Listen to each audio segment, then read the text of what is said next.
സ്നേഹം, ദിവ്യസ്നേഹം, സ്നേഹം.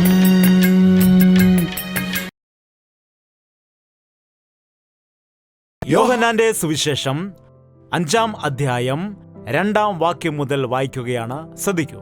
യെരുശലേമിൽ ആട്ടുവാതിൽക്കൽ ബെഥെസ്ദ എന്ന എബ്രായ പേരുള്ള ഒരു കുളം ഉണ്ട്. അതിന് 5 മണ്ഡപം ഉണ്ട്. 4 അതത് സമയത്ത് ഒരു ദൂതൻ കുളത്തിൽ ഇറങ്ങി വെള്ളം കലക്കും. വെള്ളം കലങ്ങിയ ശേഷം ആദ്യം ഇറങ്ങുന്നവൻ ഏത് വ്യാധി പിടിച്ചവൻ ആയിരുന്നാലും അവന് സൗഖ്യം വരും എന്ന് എഴുതിയിരിക്കുന്നു. അവിടെ 38 വർഷമായിട്ട് രോഗം പിടിച്ചുകിടന്ന ഒരു മനുഷ്യൻ ഉണ്ടായിരുന്നു. എത്ര വർഷം കൊണ്ടാണ് പറയൂ? 38 വർഷങ്ങളായിട്ട് രോഗത്താൽ ഭാരപ്പെടുകയാണ്. 1 വർഷമോ 2 വർഷമോ അല്ല. ഒരു ദിവസം രോഗം വന്നാൽ പോലും നമുക്ക് സഹിക്കാൻ കഴിയില്ല. ഒരു ദിവസം ഹോസ്പിറ്റലിൽ അഡ്മിറ്റ് ചെയ്താൽ എന്ന് വീട്ടിൽ പോകാൻ കഴിയുമെന്ന് നമ്മൾ നോക്കിക്കിടക്കും. 38 വർഷങ്ങളായിട്ട് അവിടെ രോഗിയായി കിടക്കുന്നു. ഒരുപാട് ആളുകൾ വന്നിട്ട് സൗഖ്യം പ്രാപിച്ചു പോകുന്നു. എന്നാൽ ഇവൻ മാത്രം അവിടെ തന്നെ കിടക്കുകയാണ്. എന്താണ്? ഈ കാലത്ത് അനേകരെക്കുറിച്ച് ചിന്തിച്ചാൽ ആദ്യമായിട്ട് വരുന്ന അനേകര് മാനസാന്തരപ്പെട്ട വിശ്വാസികളായി മാറുന്നു. ഞങ്ങൾ പണ്ട് മുതലേ യേശുവിൽ വിശ്വസിക്കുകയാണെന്ന് പറയുന്നവർ അങ്ങനെ തന്നെ ഇരിക്കുന്നു. എന്താണ്? എവിടെ നിന്നോ വന്ന ആളുകൾ രക്ഷിക്കപ്പെട്ട് കടന്നു പോകുന്നു. ഞങ്ങൾക്ക് ബൈബിളിലെ സകലതും അറിയാമെന്ന് പറയുന്നവർ അങ്ങനെ തന്നെ ഇരിക്കുന്നു. കാരണം എന്താണ്? എന്തുകൊണ്ടാണ് ആ മനുഷ്യന് 38 വർഷമായിട്ട് സൗഖ്യം പ്രാപിക്കാത്തത്? ആ വെള്ളത്തിൽ ഇറങ്ങാത്തത് കൊണ്ട്. എല്ലാവരോടും പറയുന്നുണ്ട്, വരുന്ന എല്ലാവരോടും, മുൻപോട്ട് പോകൂ, മൂലയ്ക്ക് പോകൂ. വെള്ളത്തിൽ ഇറങ്ങിയ ഉടനെ സൗഖ്യം പ്രാപിക്കും. കഴിഞ്ഞ ദിവസം ഒരുവന് സൗഖ്യം പ്രാപിച്ചു എന്ന് എല്ലാവരോടും സാക്ഷ്യം പറയും. എന്നാൽ ഇവൻ മാത്രം സൗഖ്യം പ്രാപിക്കുന്നില്ല. നമ്മുടെ ഇടയിലും ചില ആളുകളുണ്ട്. എല്ലാവരും ചെല്ലു ചെല്ലു ചെല്ലു, എല്ലാവരും പ്രാർത്ഥനയ്ക്ക് പോകൂ, പെട്ടെന്ന്. നീ വരുന്നില്ലേ? എനിക്ക് TV കാണണം. എല്ലാവരും പോകൂ, എല്ലാവരും പോകൂ പ്രാർത്ഥനയ്ക്ക്. എനിക്കപ്പോൾ ഇഷ്ടം പോലെ ഇവിടെ ആയിരിക്കാൻ കഴിയും. ചില ആളുകൾ ഒരുപാട് നീതിയൊക്കെ അവർ ജീവിതത്തിൽ പറയും. എന്നാൽ അവരുടെ ജീവിതത്തെ മാത്രം മാറ്റുകയില്ല. കുട്ടികളുള്ള മാതാപിതാക്കൾ ആ കുട്ടികൾക്ക് വലിയ ഉപദേശമൊക്കെ കൊടുക്കും. നമ്മൾ കള്ളം പറയാൻ പാടില്ല, സിനിമ കാണാനൊന്നും പോകരുത്, വഴക്കുണ്ടാക്കാൻ പോകരുത് എന്നൊക്കെ പറയാറുണ്ട്. എല്ലാം പറഞ്ഞിട്ട് നീ അങ്ങനെ ചെയ്യുകയാണെങ്കിൽ വിചാരിക്കൂ, കുഞ്ഞുങ്ങൾ എന്താണ് ചെയ്യുന്നത്? നീ പറയുന്നത് ചെയ്യുമോ? നീ ചെയ്യുന്നത് ചെയ്യുമോ? വചനം കേട്ടതിന് ശേഷം നീ വീണ്ടും ലോകപരമായി ജീവിക്കുവാൻ പോവുകയാണെങ്കിൽ ആ വചനം മുഴുവൻ ഉപകാരമില്ലാത്തതായി പോകും. ഒന്നും പ്രയോജനമാകില്ല. വചനം നാം കേൾക്കുക മാത്രമല്ല, കേട്ടതിന് പ്രകാരം നാം ജീവിക്കുകയും വേണം. ഞാൻ 37 വർഷമായിട്ട് വചനം കേൾക്കുന്നു, എനിക്കൊരു മാറ്റമില്ലെന്ന് പറയുന്ന വ്യക്തികൾ ഭക്തരാണോ? ഭക്തിയില്ലാത്തവരാണോ? ഞാൻ പണ്ട് മുതൽ തന്നെ വചനം കേൾക്കുന്നു, എന്നാൽ എനിക്ക് സിനിമ കാണാതിരിക്കുവാൻ കഴിയുകയില്ല, സീരിയൽ കാണാതിരിക്കുവാൻ കഴിയില്ല എന്ന് പറയുകയാണെങ്കിൽ, ഞാൻ കർത്താവിൽ വിശ്വസിച്ചിട്ട് ഒരുപാട് കാലമായി എനിക്ക് ദേഷ്യം നിയന്ത്രിക്കാൻ കഴിയില്ല എന്ന് പറയുന്നുവെങ്കിൽ ഭക്തരാണോ അല്ലയോ? 38 വർഷം ആയിരിക്കുന്നു, രോഗം മാറിയിട്ടില്ല, അവിടെ തന്നെ കിടക്കുന്നു. പുതിയ ആളുകൾ വന്ന് സൗഖ്യം പ്രാപിച്ചു പോവുകയാണ്. ഇവൻ മാത്രം സീനിയർ ആയിരിക്കുകയാണ്. അവിടെ എന്താണ്? അവിടെ തന്നെ കിടക്കുകയാണ്. അങ്ങനെ കിടക്കുന്ന സമയത്ത് കർത്താവ് അവനെ കാണുകയുണ്ടായി. ആരാണ് കണ്ടത്? ഇവിടെ മുൻപിലിരിക്കുന്നവരെ മാത്രമേ എനിക്ക് നല്ലവണ്ണം കാണുവാൻ കഴിയൂ, പുറകിലിരിക്കുന്നവരെ കുറച്ച് മാത്രമേ കാണുവാൻ കഴിയൂ. എന്നാൽ ഇവിടെ ഈ ദിവസം കർത്താവുണ്ട്. 2-3 പേർ എൻ്റെ നാമത്തിൽ കൂടുന്നിടത്തൊക്കെയും അവരുടെ മധ്യയിൽ കർത്താവ് ഉണ്ടെന്ന് പറയുമ്പോൾ, ഇപ്പോൾ കർത്താവ് എവിടെയാണുള്ളത്? നമ്മുടെ മധ്യത്തിൽ ഉണ്ട്. കർത്താവ് നമ്മെ എല്ലാവരെയും നോക്കുകയാണ്. ഞാൻ മുഖം മാത്രമാണ് നോക്കുന്നത്. എന്നാൽ കർത്താവാണെങ്കിൽ മനുഷ്യൻ പുറമേയുള്ളത് കാണുന്നു, എന്നാൽ ദൈവം ഹൃദയങ്ങളെ തൂക്കി നോക്കുന്നു. മനുഷ്യൻ പുറമേയുള്ളത് നോക്കുന്നു.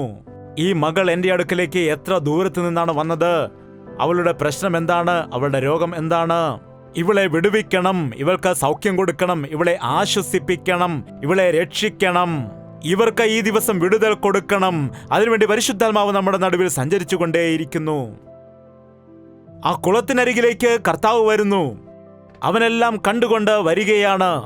എല്ലാവരെയും വിശദമായി നോക്കിക്കൊണ്ട് വന്ന സമയത്ത് അവിടെ ഉണ്ടായിരിക്കുന്നവരിൽ ഏറ്റവും ദയനീയമായ അവസ്ഥയിൽ ഉണ്ടായിരുന്നത് ആരാണെന്ന് വെച്ചാൽ, അനേകം നാളുകളായിട്ട് തീരാവ്യാധിയാൽ ഭാരപ്പെടുന്നവൻ ആരാണോ അവനെ കാണുവാനിടയായി. ഇവിടെ നോക്കൂ, 5-ാം അധ്യായം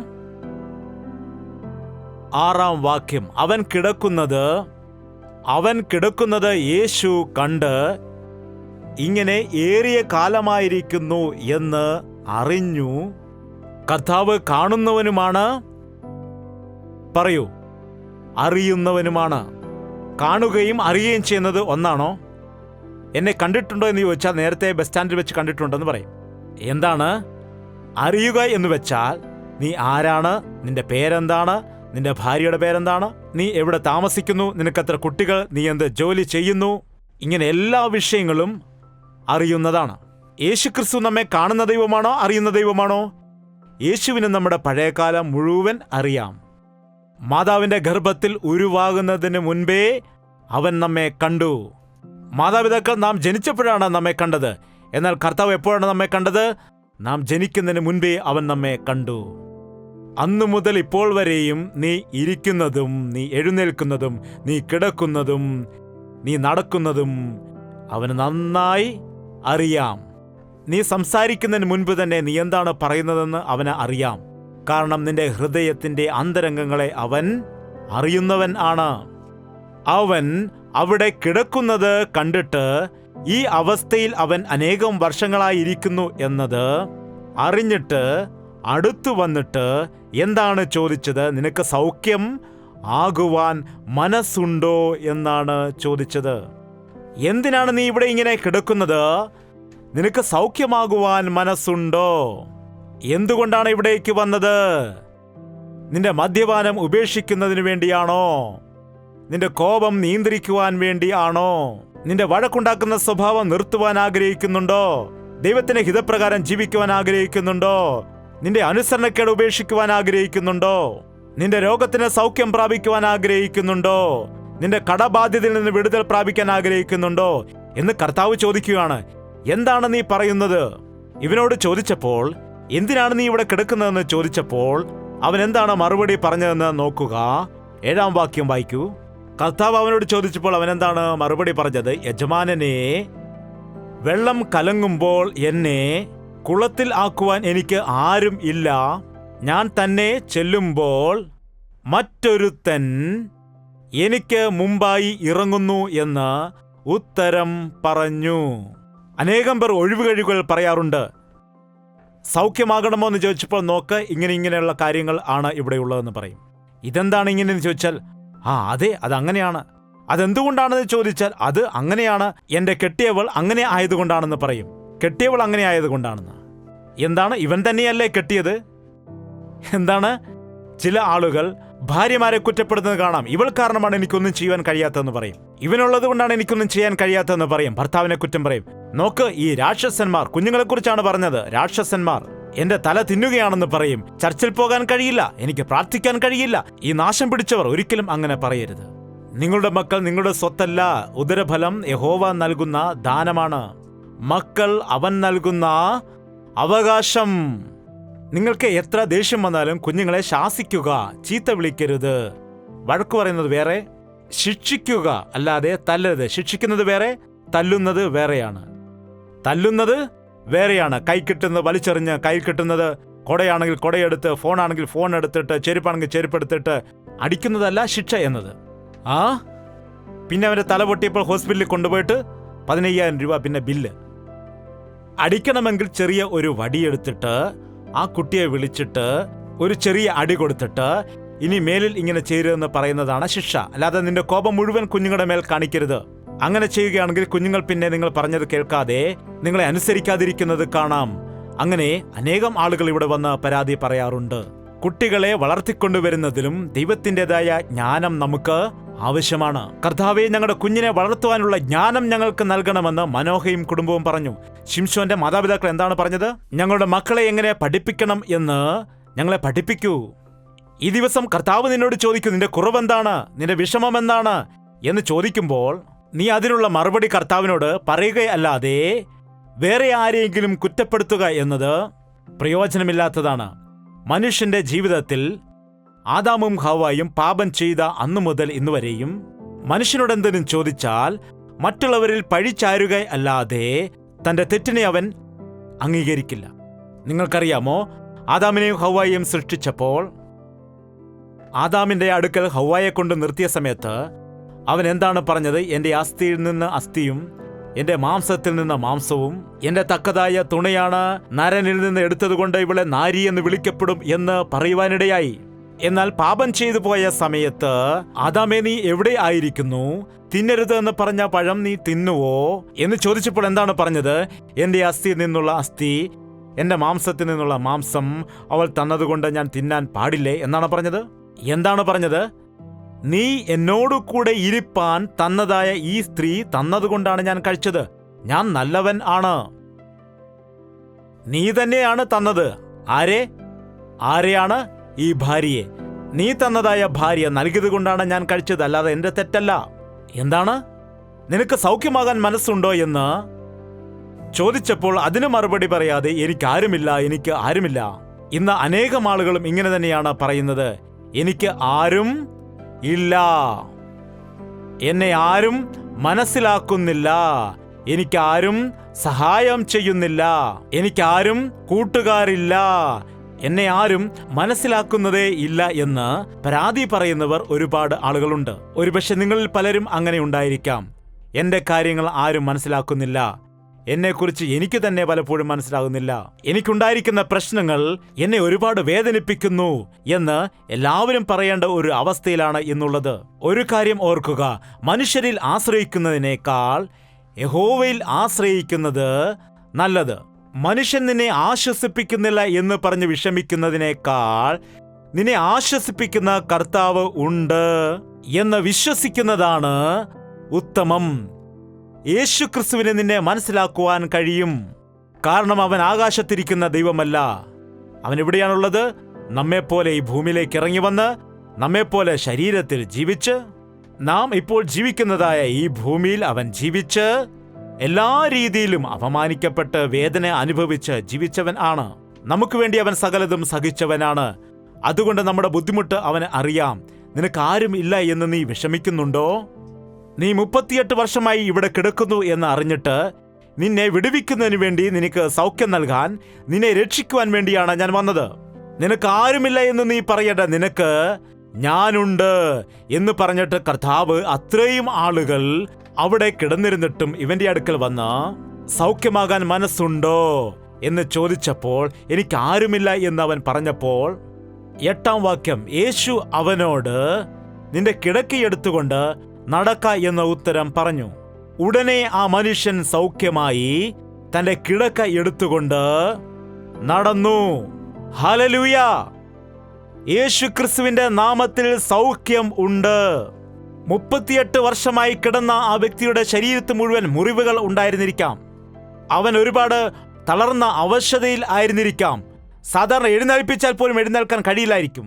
എന്നാൽ കർത്താവ് ഒരു വാക്ക് മാത്രം പറഞ്ഞ സമയത്ത് നീ എഴുന്നേറ്റ് നിന്റെ കിടക്ക നീ തന്നെ എടുത്തുകൊണ്ട് നടക്ക എന്ന് പറഞ്ഞപ്പോൾ ഉടനെ അവൻ സൗഖ്യം പ്രാപിച്ചിട്ട് തന്റെ കിടക്ക എടുത്തുകൊണ്ട് നടന്നുപോയി. യേശുക്രിസ്തുവിന്റെ ഒറ്റ വാക്കുമതി. മരിച്ച് 4 ദിവസമായി. അവനെ കല്ലറയിൽ അടക്കം ചെയ്തു. എന്താണ്? അവനെ എഴുന്നേൽപ്പിക്കാൻ വേണ്ടി എത്ര വാക്കാണ് പറഞ്ഞത്? ലാസർ പുറത്തു വരൂ. അവിടെ ലാസർ എന്ന് വിളിക്കാതെ വെളിയിലേക്ക് വരൂ എന്ന് വിളിക്കുകയായിരുന്നെങ്കിൽ അവിടെ അടക്കിയിരുന്ന എല്ലാവരും വെളിയിൽ വരുമായിരുന്നു. അതുകൊണ്ട് ലാസർ മാത്രം വരുവാൻ വേണ്ടി ലാസറേ നീ വെളിയിലേക്ക് വരൂ എന്ന് വിളിച്ചു. ആ സമയത്ത് മരിച്ചു കിടന്നതായ ലാസറിന്റെ ശരീരത്തിലേക്ക് ജീവൻ വരാനിടയായി. നിന്റെ ആഗ്രഹം എന്താണെന്ന് ചോദിച്ചപ്പോൾ കർത്താവേ, എന്റെ കുടുംബത്തെ മാറ്റണം, എന്റെ മകളെ മാറ്റണം, എന്റെ ഭർത്താവിനെ മാറ്റണം, എന്നെ മാറ്റൂ എന്ന് നാം പറയുന്ന സമയത്ത് ഒരു അത്ഭുതം നടക്കുന്നു. നമ്മെക്കൊണ്ട് നമ്മെ മാറ്റുവാൻ കഴിയില്ല, നമ്മെക്കൊണ്ട് നമ്മെ നന്നാക്കാൻ കഴിയില്ല. ഞാൻ നല്ല വ്യക്തിയായി ജീവിക്കുവാൻ വേണ്ടി ആഗ്രഹിക്കുന്നു എന്ന് പറയുന്ന അനേകം പേരെക്കുറിച്ച് ഞാൻ കേട്ടിട്ടുണ്ട്. നമ്മുടെ സ്വന്തം ശക്തി കൊണ്ട് പാപത്തെ ഉപേക്ഷിക്കാൻ കഴിയില്ല.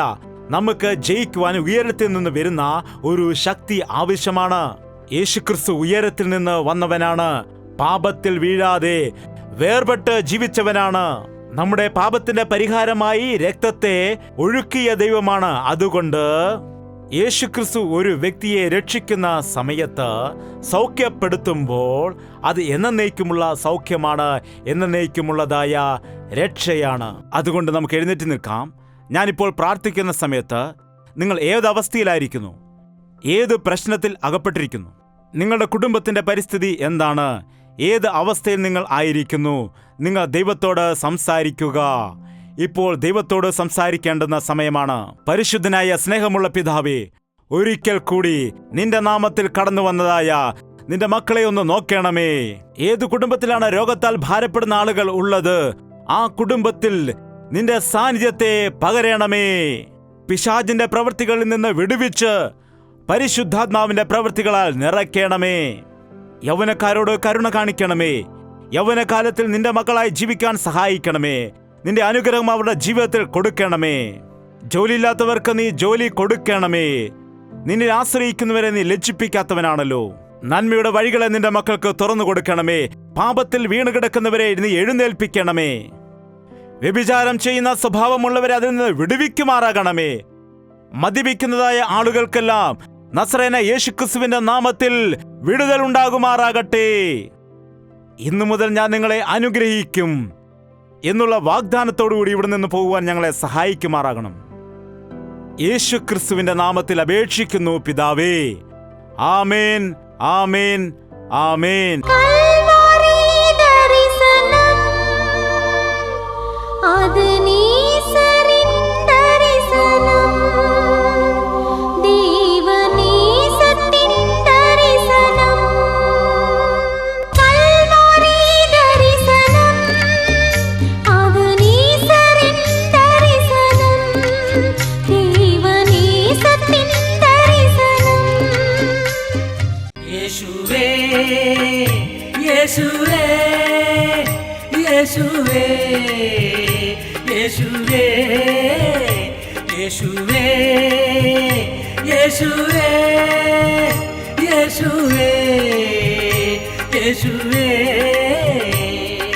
നിന്നെ നിന്നെ എന്നും ഞാൻ സേവിക്കും.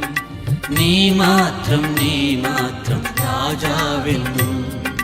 നിന്നെ നിന്നെ എന്നും ഞാൻ സേവിക്കും. നീ മാത്രം രാജാവെന്നും.